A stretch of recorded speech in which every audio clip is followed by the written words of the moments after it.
Welcome back to the channel. If you are curious about outbound marketing, you want to know what it is and how to use it and what it's all about, you have come to the right place. Today, we are talking all about outbound marketing. With me again today is Nate Grossman, marketing consultant, and I'm Simone Henry, marketing consultant. And even though I don't have my name up on my Zoom thingy.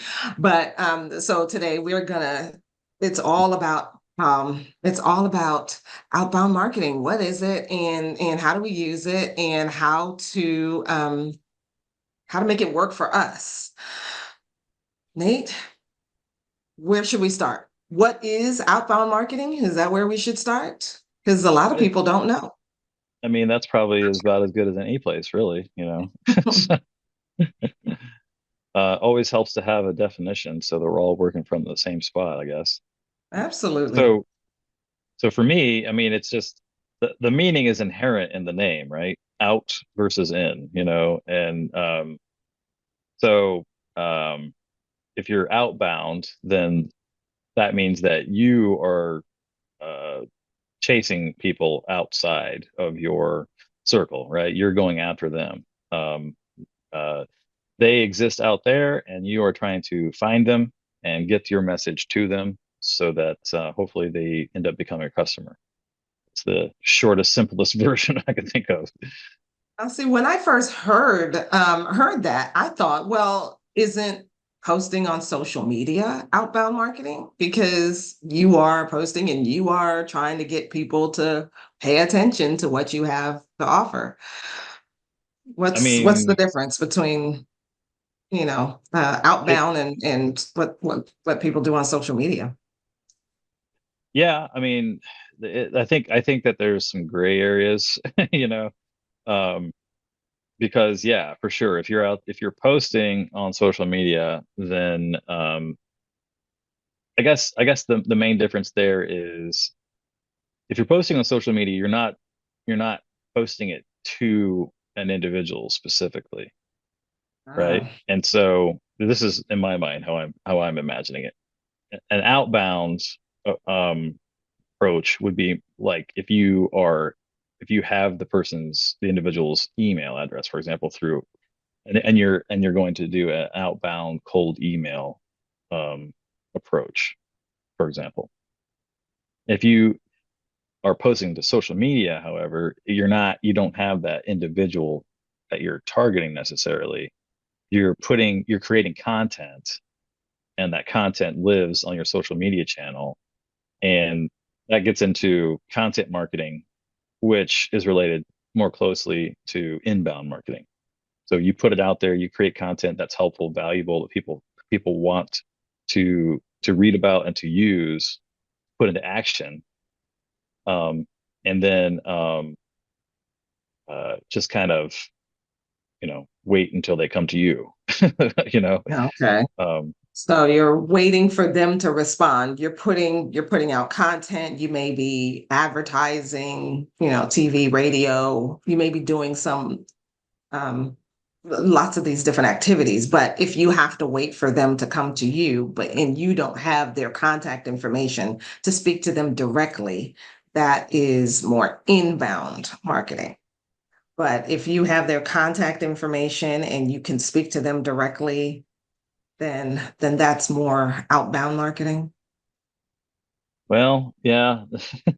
I mean, that's what like that's where I'm saying like it gets kind of gray, because if you think about it, advertising is a form of outbound, right? And but you're not necessarily targeting the individuals there either. And so it's kind of like a mass approach, which the same thing could be said for social media, you know. It's sort of a mass approach to people. And so this is where I have to put my foot in my mouth, I guess, and say that social media could also be considered a form of outbound. Um, Excuse me. Yeah, yeah, yeah, it could be a form of outbound, right? Because it is that mass appeal because social media is one to many, approach. Um, so yeah, but content marketing, you know, um, I guess maybe the difference there is like paying for it versus not paying for it. Oh, Maybe okay, that's the crucial difference. okay, Advertising, you're paying for it. You're paying to get that one to many right, approach. Whereas on social media, you're not, it's free to do that. To post something, it's free to create the right. content. Um, and then that could become like an evergreen channel for people to get to you, which would become an inbound approach. Mm. So But then then you can also pay for social media you can ads. pay for social media ads, which Yeah. becomes more, which is more targeted. So it's a little closer to having their contact information, um, without, but not exactly. Um, but you are paying for that outreach. And so that Yeah. becomes more outbound, even though it's on social media. Yeah. Yeah. It can get confusing here. Like so just my list of things that I have here for outbound, just as examples: TV advertisements, billboards, telemarketing. So that'd be like examples of traditional forms. And even direct mail could be considered a traditional form of outbound marketing, right? And then we get into digital, email blasts, like cold email, for example, display ads, paid social media ads, things like that. Um, but as we just said, even posting to social media could, you know, theoretically be considered outbound. So it kind of depends on how you look at it. It's gray area. But anyway, Oh, um, inbound, outbound, content marketing is, I think, the crucial differentiator there for inbound marketing. That is okay. the whole purpose to having a content marketing approach, wouldn't you say? Yes. You're sharing your knowledge, you're sharing expertise, you are sharing inspiration, you may be entertaining people, and you basically wait for them to respond to you. And so you're waiting for them to recognize and to, the light bulbs to come on and go, oh, you're my person. You're the expert that I need, and for them to reach out and take you up on your offer, or take the action Yeah. that you want them to take. Yeah, and I think maybe this goes to, maybe we can like start to talk about like the direction of the communication and maybe how Mhm. that determines whether it's inbound versus outbound. So, if you are directing the communication out to your audience, maybe that's the crucial differentiator there versus if it's inbound, then hopefully they're communicating with you. It's, Exactly. you Right. know, um, but by the same token, you've put something out there sort of as a signpost for them to latch onto in order to get to you. So You know, can we say we know a couple of guys who say that the marketing industry has these definitions and these ways of advertising themselves that confuse people and confuse the general public, right, into thinking that that marketing is just this or that or this thing. But and we could talk about this later, but you and I know, and they've been teaching us about how marketing is a lot more than just um, this inbound and outbound. It's more than the advertising. It's more than SEO. It's so much more than than posting on social media, and it's a lot more than content marketing. So maybe that's probably could be part of the confusion, is just the marketing industry is a little bit there. The industry is confused itself about about what these things really mean. And so Nate and I are here to help sift through all of that, and to let you know that when it comes to your marketing as a unique entity, as a unique company, unique organization, that your marketing doesn't have to be what the gurus say it is. So I just wanted to put that out there. There is a lot of gray and a lot of confusion, I think. But the Yeah.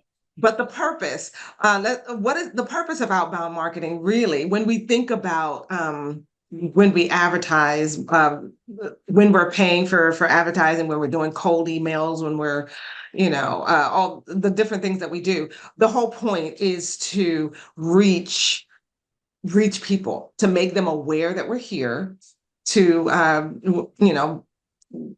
to let them know that we have something to offer that could possibly solve their problem, right?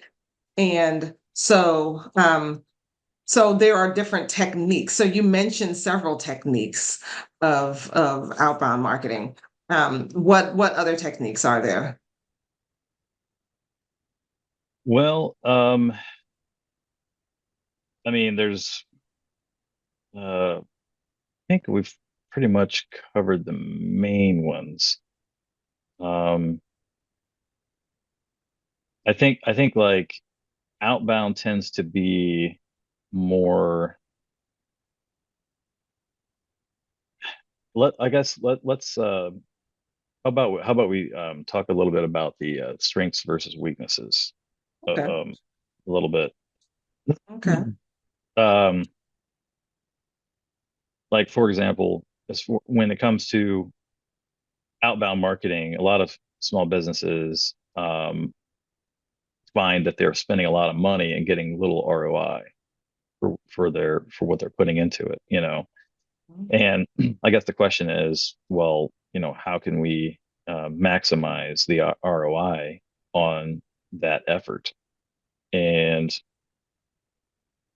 going back to what you were talking about with, the sort of like hazy definitions and uncertain use cases that people have around this, and maybe lack of planning. And if you don't fully understand the value of them, then you might not fully understand how to approach them.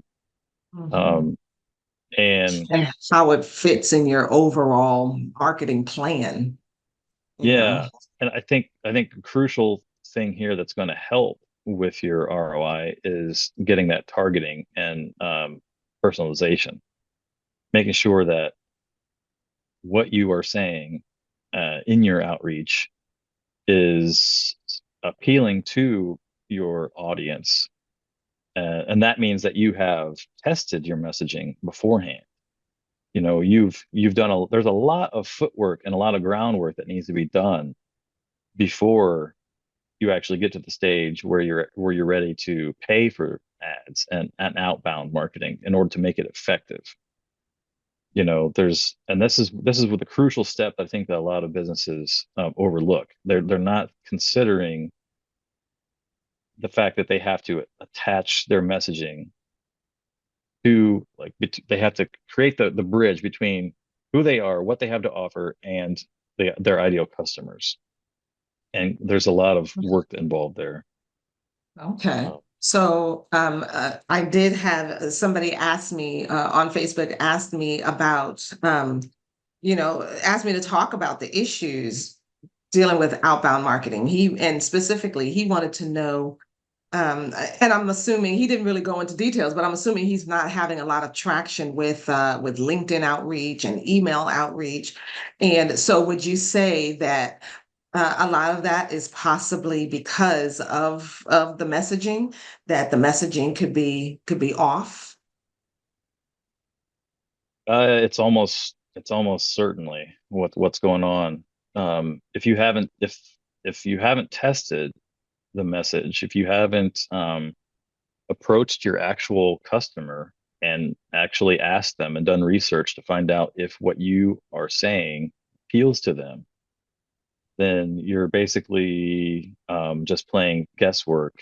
Um, you're just kind of throwing stuff out there and hoping for the best without having really any plan of attack or um, actual data to back up your approach. And one of the easiest ways, I'll say easy, but nothing's ever easy. But one crucial, interesting way to go about this is to do what's called validation calls, Mhm. where you reach out to your ideal customer and you just kind of ask them for a little bit of their time so that you can test your messaging. This is what I have to offer. Can I, get to 20 minutes of your time to see if it's actually something that appeals to you? Um, In other and words, do a bit of market research. yeah, do the Speak to footwork ahead of people, time. ask Yeah. them what they want, what their issues are, what their challenges are, what their pain points are. And they will let you know in their language what you should Yeah. say. Yeah. And maybe, like kind of couch the conversation around, well, I just need 20, 30 minutes of your time. And Mhm. as a thank you, I have this thing of value, whatever it is.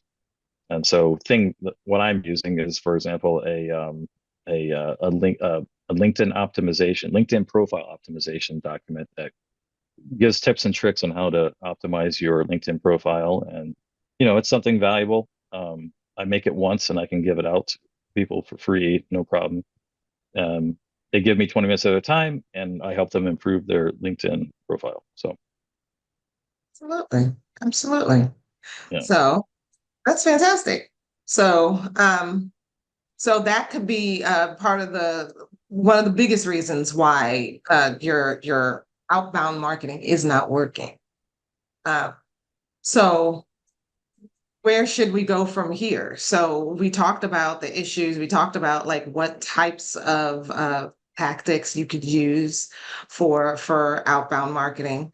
Um, but we talked about it just being a piece of the puzzle.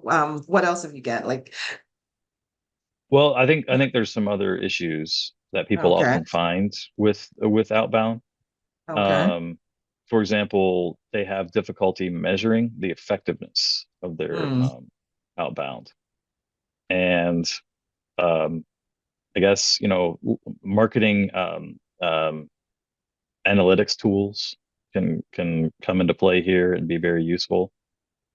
There's an endless array of analytics tools available, and so it can yeah, be overwhelming sometimes to kind of figure out which ones to use.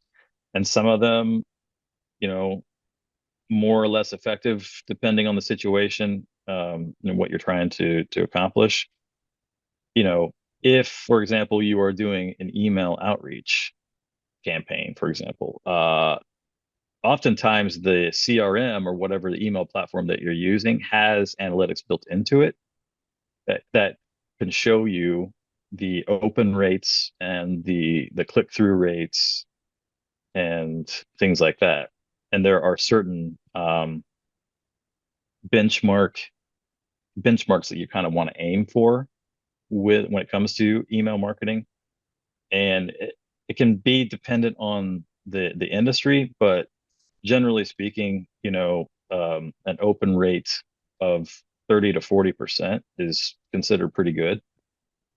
Um, and I think if I remember correctly, maybe I don't know if you know Simone, but I think that a good uh, click to open ratio is something along the lines of, I think it's like seven to 16%, somewhere around there is pretty considered pretty good. Um, and I mean, you can. you can do just a basic Google search to find some of those benchmarks, but that would be a first place I would start for email marketing. Um, I don't know, like when it comes to LinkedIn, uh, that's another beast. But you know, they kind of have their own. If you're paying for premium, they have their own analytics built in there as well that you can use. So that's pretty handy. But if you're looking at things like, web traffic, for example, one of the sort of standard tools to use there would be Google Analytics, GA4, which a lot of people have mixed feelings about. But, um, GA4 replaced, Universal Analytics here sometime last summer, I think it was. And so people there's all kinds of um, courses on, Udemy and LinkedIn that show you how to set up, and even Google has its own analytics course on how to set up analytics. Um, but there's other tools that make it easier if you have a WordPress website, for example, and you use Monster Insights. That helps you set up your analytics um, for you. So that's pretty handy. But yeah, anyway, So basically, what we want to do is to look at the numbers and see, yeah, rather than and make our decisions based on the numbers, on whether it's working or not working, rather than on our emotion. I was working with a client recently, actually, on his funnel, and I wanted to have him test, just do a split test. And an A/B slash or a split test is when you test, you may be testing an ad, or you may be testing a web page or funnel page, one against the other. And what happens is you send traffic to both. 50% of the traffic goes to one page, and 50% of the traffic goes to the other page. And the one that converts best, that has the highest conversion rate, looking at the numbers, that's the one that wins, saying, rather than you saying, well, I like the one with this color button rather than this color button because that's my favorite color. Right? It's not necessarily based, we don't want to make our decisions based on our emotions or what we like necessarily, but make the decision based on what the customers like. And the customers will tell you what they like based on what actions they take. Are they opening the emails? Are they clicking on the links? Is your funnel page converting? Are they putting their information into your landing page and to get your lead magnet, right? Is your lead magnet something that they actually feel like they want or that's going to help them, right? If nobody is downloading the lead magnet, well, maybe it's time to change the lead magnet. yeah, So, looking at the numbers rather than, and all of these tools that Nate was talking about, they give us those numbers. They give us that information so we can see. And most of them, they will show us really if you have a process, if your people are going down a particular path, they'll show where people may be falling off on that path. And so, you may need to change the messaging on a particular page or change the button or change the title on depending on where they are, right? yeah. And I would going back there to A/B testing on for especially for emails. You really only want to change one or two things when you're doing that. Just and you have to document what you're actually changing and making sure that you're keeping track of it, so so you don't start to get confused.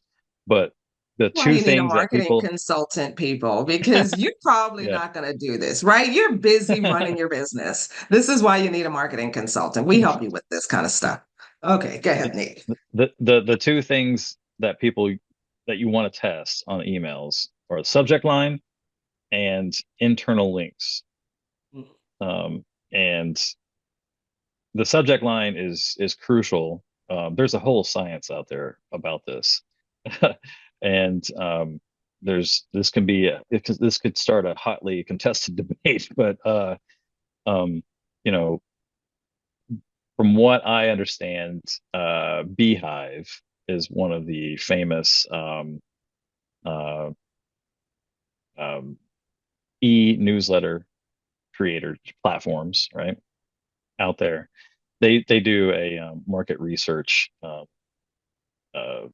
study every year, and they put out the results at the beginning of the year. And from, if I remember correctly, what they said here this year was they did a research on the length of characters in the subject line Wow. and how that affects the open rate.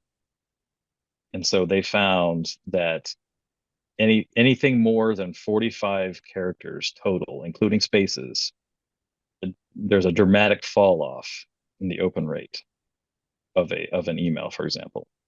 So basically, keep it less than 45 characters. You know, Wow. Wow. um, they've yeah, and this is like they've done. They have. I think that they claim that they sent over 1 billion emails last year.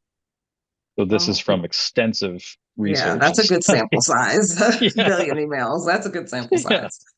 yeah. So I'm gonna listen to what they have to say, I guess, as far as that's Yeah, concerned. But and then like your internal links, if you want people to click on things internally in your email, having fewer links tends to help there. Having fewer calls to action, making their choices, making their choice less difficult. yeah, That's the thing there, and you can test that. If you want to include all the links that you want to include versus let's just pare it down to maybe one or two and see what happens. right. For example. Now I've tested this. If you send a lot of links in an email, it can be flagged as spam. So Yeah.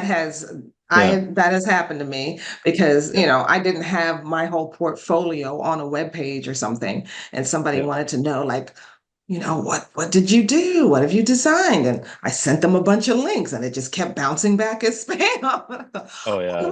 So I got it down to like 3 links, and then realized, you know what, you need to put your portfolio up on a web page, Yeah. and then just link to that one link and send them there, and they can see that portfolio. But so yeah, lots of links can be flagged as spam. Another thing too, what you said, Nate, one link. It's almost like the whole funnel process, right? In every step of a funnel, generally you want people to be taking one action, and you want to focus them on that one action. If you have too many choices, all that does is confuse people, and they don't know which one to do, and so they check out.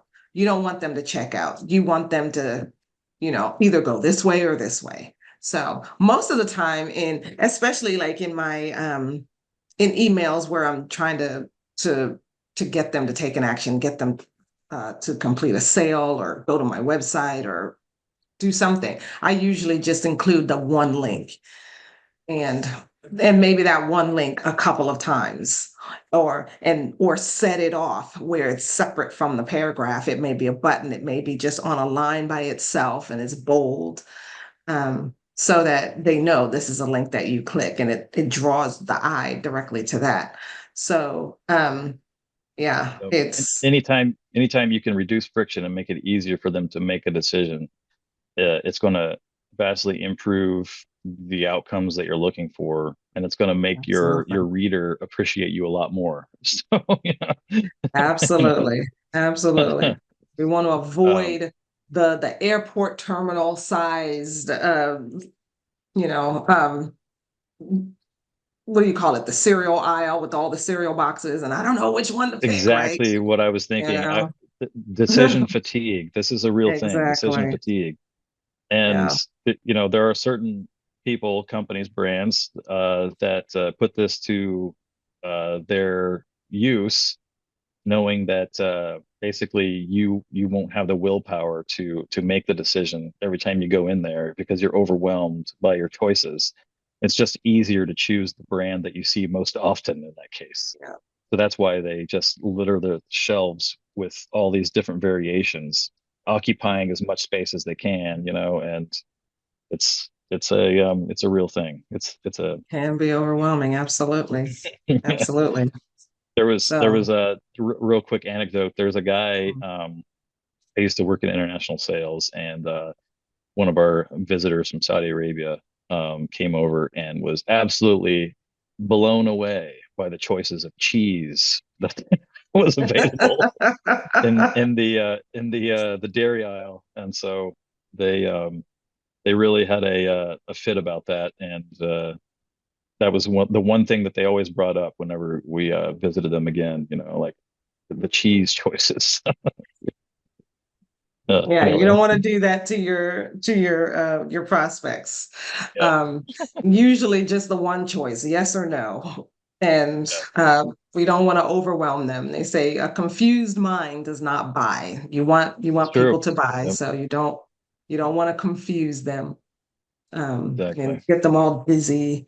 What they used to say back in the day, dazed and confused. You don't want them dazed and confused. Yeah. Like, the last thing I had on my list for, Hmm. possible struggles with outbound marketing is increasing consumer resistance. And so Mm, basically, people are getting sick and tired of, all the outreach, outbound stuff that, people are doing, the ads, the emails, whatever, you name it. There's a lot. People are using this. There's a reason people use it because it's still effective, but it's still, it's annoying the consumers. yeah. It's probably annoyed them since it was invented, but um, it's really become an issue, I think, in recent years, and I think that's what is leading companies like Google to do things like, okay, we are going to create an algorithm update that is going to produce helpful content for our searchers, called the helpful content update, right? For example, the whole idea being that we want to provide helpful, actual useful stuff to the people that are using our services or platform. And one easy way, I guess, probably the only way really that you can hope to overcome their resistance is by actually providing something that's in the end helpful and useful for free, and I think that's a lot of people have a hesitation or a resistance to do that because, the idea is, if I'm providing this for free, why would they ever give me money?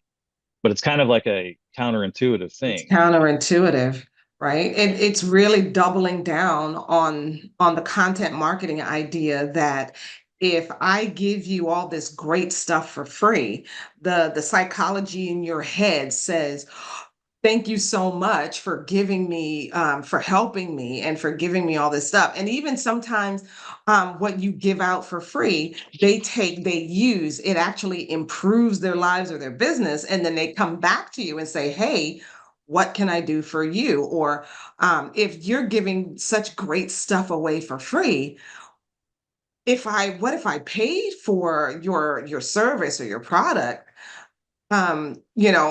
My business, my life would grow like 10x, because, even the free stuff was so good and helped me out. So, yeah, that's part of that the whole idea of the content marketing. It helps you first. Who is it? Somebody said, I can't remember what quote this is, but what's his name? Myron Golden quotes this all the time. He says, prove to people that you can help them by actually helping them. And that's partly of what content marketing does.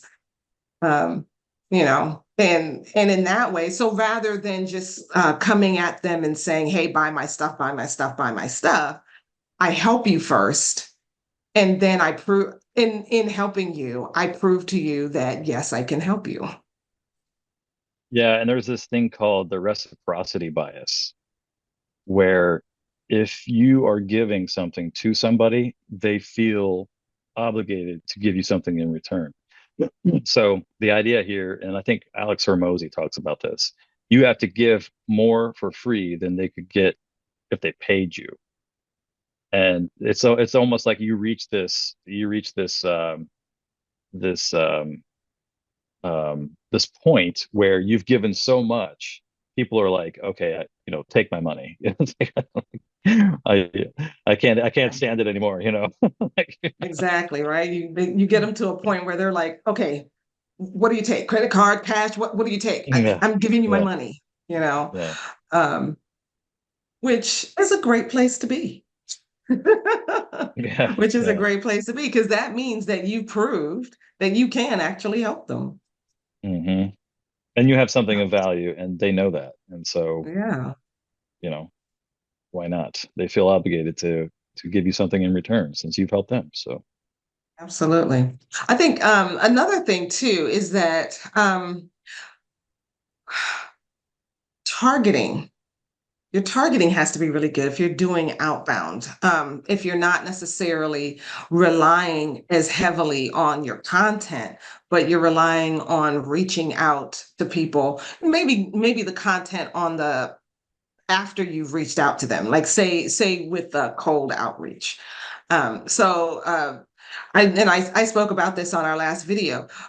This tool that lets lets me see who's visited my website and who's searching for keywords that that I want to find people for. And I get this list of people, and when I reach out to them, I'm talking to them based on what they already have said that they are interested in and that they want. So I build my content. I'm reaching out to them directly and I build my content around the fact that they are searching for this particular thing. And um, so then my content isn't necessarily shouting into the void, it's reaching people who are interested in that thing, whatever that yeah, thing happens to be. yeah. I mean, if it's just another tool that you can use to help segment your audience and to fine tune your messaging to the people that you are reaching out to in your outbound efforts. And this may be outbound cold email, but you know that these people are interested in this particular topic. And so the subject of the email is going to be geared around that particular topic that they're interested in, which increases the likelihood that they're going to respond. Going to Um, pay attention and respond. Isn't that yeah, what YouTube does, right? You click on a video, you watch a video, YouTube says, "Oh, this person likes this topic." And so they feed you more. They suggest more of that type of video, that type of topic, right? So you've already by clicking on a particular video, you've told them, "I'm interested in this subject and this topic." And so they're like, "Okay, great. Let me feed you more of that." Next thing you know, you're down a very deep rabbit hole, but but you um but you respond by clicking on more and more of those videos. I've done that a lot lately. I've been watching these kind of some videos that talk about like what's going on in the world, but they have a lot of history behind it. What why these two countries are battling it out in a proxy war in this other country, and what the whole history behind that is. Why the people in this country are favoring this side over that side, and all of that. So there's I watched like one of those videos, and then YouTube suggests a whole bunch more, right? And I've clicked on a whole bunch of them. But yeah, it's you may be sick of the advertising, but when they target you well because of your response, because of what you've already responded to, because of what you're searching for, because of what you're watching on YouTube, because of what you're you're responding to on social media, then it's easier to get you to take action. Yeah, exactly. And hopefully, if this is done correctly, then consumers are getting the information that they wanted and finding solutions to their problem more quickly. And you're just helping facilitate that, you know. Absolutely. Yeah. Absolutely. Wow. This has been wonderful. We do have a giveaway today. Yeah, we don't want to keep you for too long, but we do have a giveaway today. So we put together a PDF document that shows you all the different steps that you need to have really truly effective marketing where your business can end that feast or famine cycle that you may be going through, and um and get to a place where you're steady, right? Your business should not be a roller coaster. The amusement park should have roller coasters. That should be something that you do in the summer. You're having fun with the kids, you take them, you get on the roller coasters. But your business shouldn't be a roller coaster. Your business should be pretty steady, right? Even keel. So click the link in the description, and we'll send that right out to you. And be sure to comment your biggest takeaway, or if there's something you disagree with what we said. If you have a better definition of outbound marketing, feel free, drop it in the comments. Let us know. Like this video, share it with other small business owners that you think could use it, and subscribe to both our channels. Subscribe to our channels. Help us out. So we can help you. Yeah. Yeah, so we can keep helping you and help more people like you. Yeah. All righty. To put your suggestions in the comments as well for next time. So Absolutely. Yeah, tell us what else you want us to talk about. yeah. All righty. Thank you for watching. See you next time.